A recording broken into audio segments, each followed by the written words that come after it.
À quelle drogue avez-vous toujours été fidèle?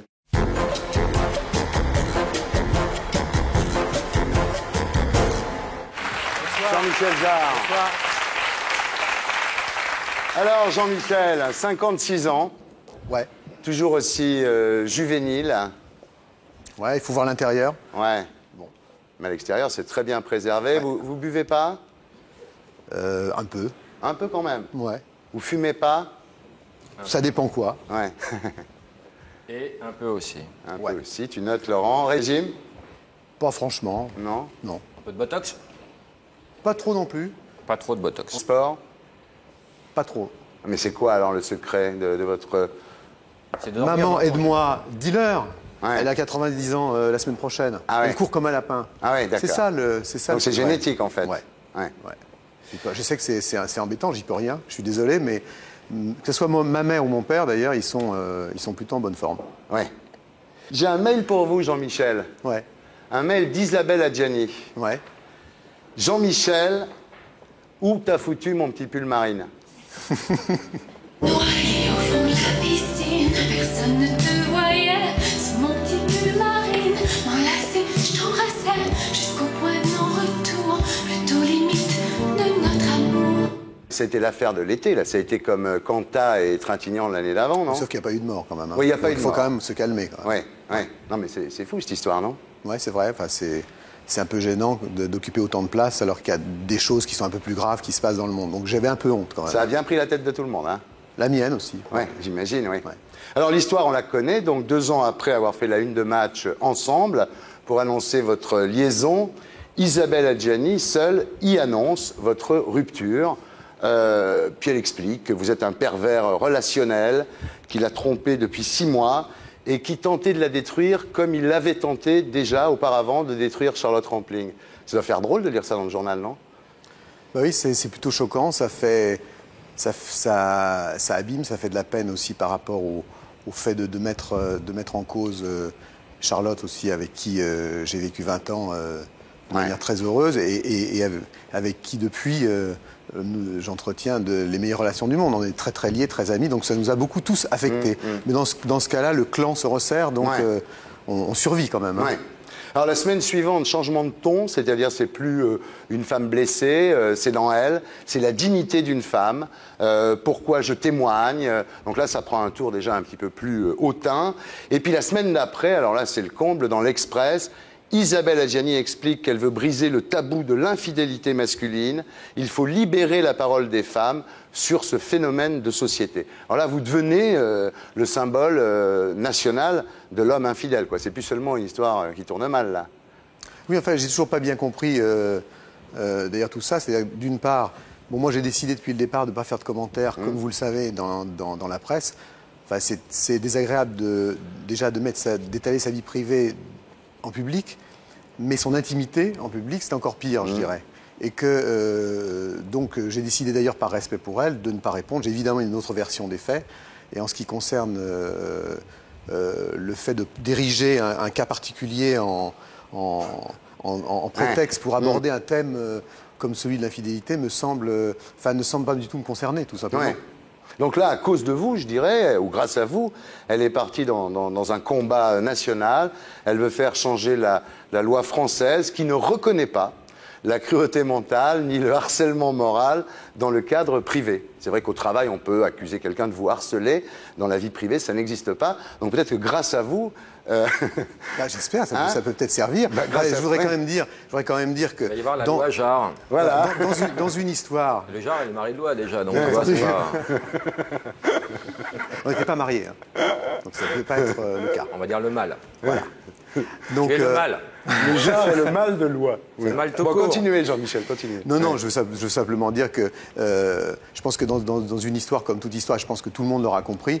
Je veux dire que quand une relation démarre, on a simplement, on espère tous les deux que les choses aillent bien. Et finalement, il n'y a pas de bourreau, de victime, de gentil ou de méchant. Ouais. Je veux dire, c'est tout à fait, c'est triste qu'une relation qu'on espère durer ne dure pas. Ouais. Et je pense qu'en l'occurrence, il n'y a pas un responsable, il y en a toujours deux, ou deux responsables ou deux victimes. Ouais. Et je ne me sens pas du tout dans mon rôle, à aucun moment, dans un rôle de pervers, de manipulation, de manipulateur. C'est pas du tout comme ça que j'ai vécu et je me sens absolument pas concerné. Ce que vous dites, si on n'était pas mariés, on n'avait pas d'enfants, donc il n'y a pas de problème, quoi. C'est une histoire entre deux adultes si j'avais laissé consentants. une femme quoi. au bord Ouais. de la route avec quatre Ouais. enfants, etc. Bon, Ouais. là, on n'est pas mariés, on n'a pas d'enfants. Ouais. Et ce qui m'a affecté surtout, c'est qu'on puisse mettre en doute un des chapitres importants de ma vie, qui est la relation avec Charlotte, Ouais. on est resté mariés 20 ans, et très bien, et on est très proches aujourd'hui. Donc, il faut comparer ce qu'il y a de comparable. On est resté Oui, entre ensemble 1 an et demi et un peu 20 moins de ans, 2 c'est vrai, ans. c'est pas- oui. C'est différent, on va dire. Alors vous dites le harcelé, c'est moi quand même, hein, parce que vous dites c'est un peu liaison fatale l'histoire quand même, non? C'est vrai que ça a été un peu lourd, c'est vrai que cet été a été un peu pénible et que j'ai eu un peu honte d'occuper et que toute cette affaire occupe autant de place. Il y a un truc sur lequel vous êtes au moins d'accord tous les deux, c'est que vous dites elle fait ça pour se faire de la promo, parce qu'elle réussit pas très bien au cinéma, et elle dit il fait ça parce qu'il sort un disque, quoi. Donc vous êtes d'accord sur le fait de vous accuser mutuellement de faire ça pour la promotion. C'est déjà pas mal. Pas du tout. Moi, je veux dire que j'ai deux actualités, effectivement, à la rentrée. En ce qui me concerne, j'ai pas besoin de ça, j'ai jamais eu besoin de ça. Et je pense que c'est plutôt gênant. La preuve, d'ailleurs, c'est que je viens dans cette émission et qu'on commence par parler de ça. Donc, je suis pas venu pour ça. Donc, c'est plutôt une chose qui est gênante quand on a une actualité, plutôt que pas. Je pense que c'est en revanche, quand on n'en a pas, c'est peut-être confortable. En tous les cas, l'affaire Jean-Michel a pris un tour planétaire, puisque c'est le New York Post qui a annoncé que vous étiez avec Anne Parillot maintenant. Je suis désolé. Vous avez lu l'interview d'Anne Parillot ce matin dans Le Parisien? Ah non, j'ai pas lu. Vous savez, je me Elle tiens dit que pas vous au l'avez courant. trompé comme Charlotte Rampling. Et harcelé. Alors justement, on va parler du nouvel album qui s'appelle Aéro, qui est sorti cette semaine chez Warner et qui fait montre d'une avancée technologique, comme souvent avec vous d'ailleurs. Alors à l'origine, c'était un projet qui était exclusivement musical, sans image donc.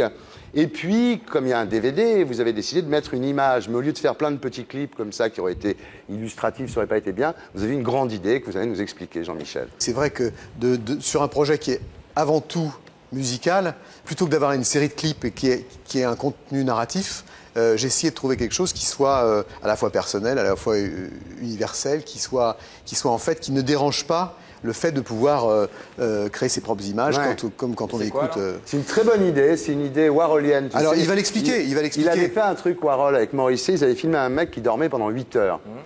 Et là, c'est un regard, pendant 75 minutes, c'est le regard de Anne Parillot. On a ça dans un coin de son salon, le regard d'Anne Parillot, c'est très agréable. Oui, il y a pire, c'est vrai. Il y a Pierre, non? Oui. Enfin, vous l'avez tous les jours. quoi. Une prise. C'est vrai. Ouais. Une seule prise, oui. Ouais.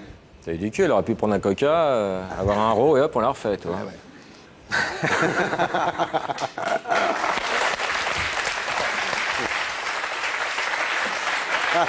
Mais justement, tiens, Jean-Michel, justement, il va faire un concert à Pékin le 10 octobre. Hein. Vous le porterez, ça. Il va hein, faire ça un fera- bien concert où il n'y sûr, aura pas un évidemment. Pékin. Alors, ce sera le premier concert en 5 ans, ça aussi. Bien entendu. Voilà, c'est-à-dire qu'il y aura des Non, haut-parleurs effectivement, partout. c'est Ouais. un concert assez différent de ce que j'ai fait jusqu'à maintenant, qui est donc se situe devant la cité interdite Ouais. et avec des écrans qui sont dans différents endroits de Pékin, dont le sud de la place Tiananmen, et donc qui est diffusé en 5.1 et qui a aussi ceci de particulier, puisqu'il y a énormément de sociétés françaises qui soutiennent toute cette année de la France en Chine, et notamment Thomson, et aussi bien sur le plan de la scénographie que sur le plan de la retransmission. La retransmission va avoir lieu en haute définition, et aussi bien en direct d'ailleurs en Chine, ce qui est une première, qu'en Europe, et on aura le... C'est retransmis en Chine. C'est retransmis dans Ça toute fait la une Chine. caisson de basse, il sera déguisé en char, place Tiananmen, c'est vrai ou c'est une rumeur, ça? Vous n'êtes pas gêné par la nature du régime chinois, non? Bah, moi, je suis allé dans les années 80, j'ai été le premier artiste occidental à jouer là-bas, juste après la chute de la bande des Quatre. Je connais bien les milieux intellectuels et artistiques chinois depuis. Et quand on m'a proposé ce projet, je suis allé à Pékin pour justement un petit peu me rendre compte de l'état des choses. Et c'est vrai qu'il y a des choses qui ne vont pas encore comme on le souhaiterait, mais j'ai reçu le soutien de la totalité des intellectuels, d'écrivains comme Dai Sijie, comme Su Xing, comme des musiciens, des cinéastes, qui ont tous envie aussi de reprendre un peu la main dans la il y a deux capitale, théories. sur le plan Il y a culturel. deux théories. Soit on va là-bas et on les laisse pas isolés, c'est ce que vous faites. Bien sûr, soit on n'y va pas parce que quand même en Chine, il y a des camps de concentration quand même. Bien sûr, depuis le Il y a des départ, artistes aussi qui attaquent le marché chinois, qui est un marché incroyable. Ouais. Hein, c'est aussi des... surtout pour les pirates.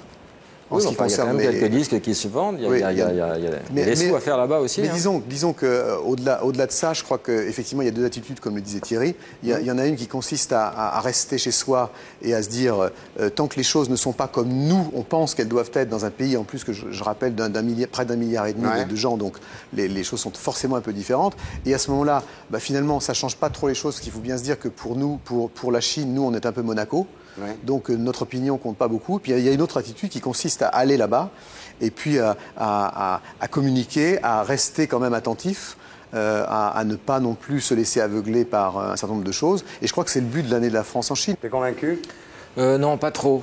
Non, mais il y avait quand même beaucoup de gens ici Non, qui moi étaient... je pense que c'est bien d'aller dans un pays et de ne pas attendre que les choses changent pour y aller, mais c'est bien si on veut un peu noyauter le pays et puis quitte à faire des esclandres ou des antécédents diplomatiques, mais de profiter du fait d'être là-bas pour dire à Mais voix il y a une haute chose qu'il faut ce comprendre. qu'on n'a pas le droit de dire là-bas. Oui, mais ce qu'il faut comprendre, c'est que On leur ça, vend des ils s'en Airbus. foutent. Non, mais ça, ils s'en foutent. Je veux dire que l'opinion de la France, franchement, ça compte malheureusement pas beaucoup. Non, je crois que l'opinion des artistes est très très importante. Oui, mais je pense que justement, il faut y aller pour pouvoir l'exprimer, pour pouvoir justement aider aussi de l'extérieur à ce que les artistes chinois puissent s'exprimer. Parce que c'est aussi ça le problème.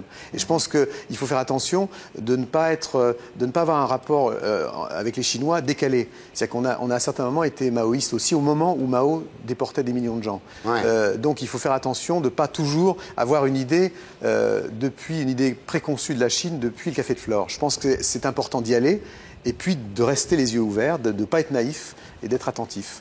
Vous partez avec votre maman? On va fêter ses 90 ans à Pékin. Tu le crois, ça? C'est une contrepétrie. Non. C'est incroyable. Elle risque d'ouvrir sa gueule parce qu'elle, c'est quelqu'un qui ouvre sa gueule. Pendant la guerre, elle était dans les francs-tireurs de la région de Lyon. Elle était dans les camps, donc elle sait de quoi Ouais, elle parle. ensuite, elle a été déportée à Ravensbrück. Elle sait de quoi on parle, là. Les Ouais. camps, elle les a connus, elle. Tout à fait. Ouais.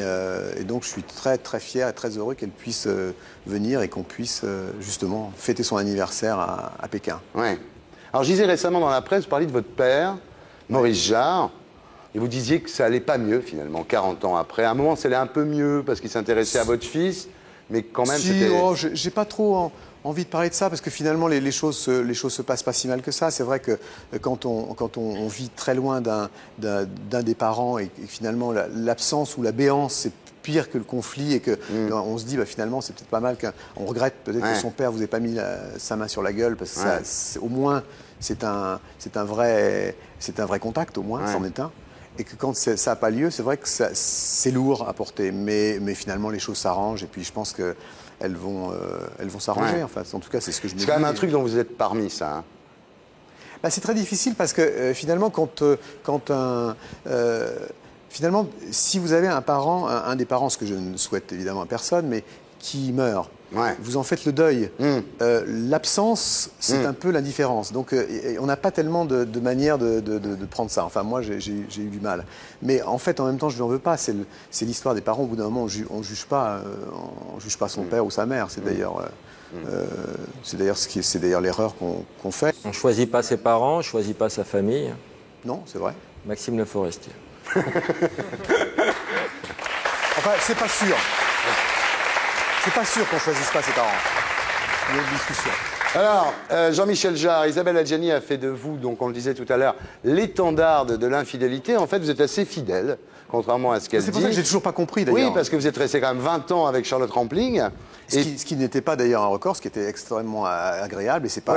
C'est long quand même. Oui, c'est long. Mais... Ouais. Et puis surtout, vous êtes resté 30 ans dans votre ancienne maison de disques, Dreyfus, avant Warner, qui est votre nouvelle maison de disques. Donc ça fait quand même des longues périodes, quoi. Oui, non, c'est pour ça que je me sens absolument pas concerné par cette histoire par cette histoire, de toute façon. Mais bon... Je vous trouve assez fidèle et il n'est pas très étonnant qu'on fasse une interview fidélité absolue.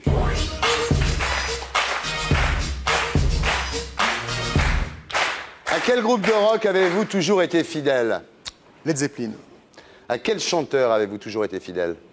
John Lennon.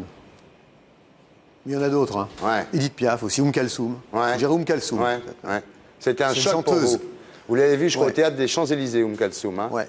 C'était un Les choc deux terrible. chocs, ça a été Kalsoum. Et puis, pour l'anniversaire de mes 10 ans, je traînais dans un petit Ouais. bar de Au la Chat rue de la Perché. Huchette, voilà. Et au Chat qui pêche, Au Chat qui- d'ailleurs. Et Chet Baker a joué de la trompette pour mon anniversaire comme ça, parce que j'étais le gosse qui traînait dans la boîte. Et c'est aussi un de mes grands souvenirs Ouais. de musique. En fait, le Chat qui pêche était dirigé par une bonne femme que votre mère avait connue dans les camps. En prison, oui. Qui s'appelait Mimi Ricard et qui Voilà. a ouvert le Chat qui pêche, qui était la boîte de jazz moderne après la Voilà. guerre, dans laquelle se produisent des gens comme Don Cherry, John Coltrane. Ouais. Don Cherry, le père de Néné Cherry. Absolument. Voilà. Et Chet Baker, donc. À quelle femme avez-vous toujours été fidèle? À ma mère. Bonne réponse. À quelle maîtresse avez-vous toujours été fidèle? À ma maîtresse de CM2. J'étais sûr qu'il allait dire ça. Oh, c'est facile. Sûr, moi, je j'allais crois- dire maîtresse de CM2. sûr. Moi, Ouais, j'aurais je dit- l'ai mais vu c'est son s'inscrire. côté voyante. Ah oui, la maîtresse de CM2. Très bonne réponse, il s'en sort bien. Hein. À quelle conviction religieuse avez-vous toujours été fidèle? Il y a quelque chose là-haut qui est de moins en moins précis, mais dont je suis de plus en plus sûr. Ouais. À quelle boîte de nuit avez-vous toujours été fidèle? J'aurais envie de dire le Marquis, Ouais, à Londres. club à Londres. Dans les années parce 60, que ouais. c'est un club dont je suis toujours resté fidèle par le cœur, en tout cas, parce que c'est Ouais. le premier club où je me suis produit quand je devais avoir 14 ans. Et il y avait un groupe qui passait derrière, qui n'était pas très connu, dans lequel il y avait Jimmy Page, Eric Clapton, etc. Un an après, c'était les Yardbirds. Ouais. Donc c'est un truc qui m'a marqué, ça. Et vous, c'était les Dustbins? Voilà, exactement. Ouais. À quelle drogue avez-vous toujours été fidèle? La douce. À quelle pratique sexuelle avez-vous toujours été fidèle? Il a bien dit à l'intérieur. hein, donc. Masturbation, La masturbation. Ça vous plaît, ça? Hein? c'est bien. Tu préfères quand t'es tout seul, quoi, t'es plus détendu. Ça dépend, j'ai pas dit que... Parce que la masturbation ne se oui, pratique pas d'accord. seulement en solitaire. Ah, je te laisse Ça, c'est faire- l'onanisme, ça. Vas-y, C'est commence. différent. Je te laisse fabriquer tes images, Laurent. Et pour être sûr de ne rien rater de Inarditube, abonnez-vous et mettez un pouce bleu.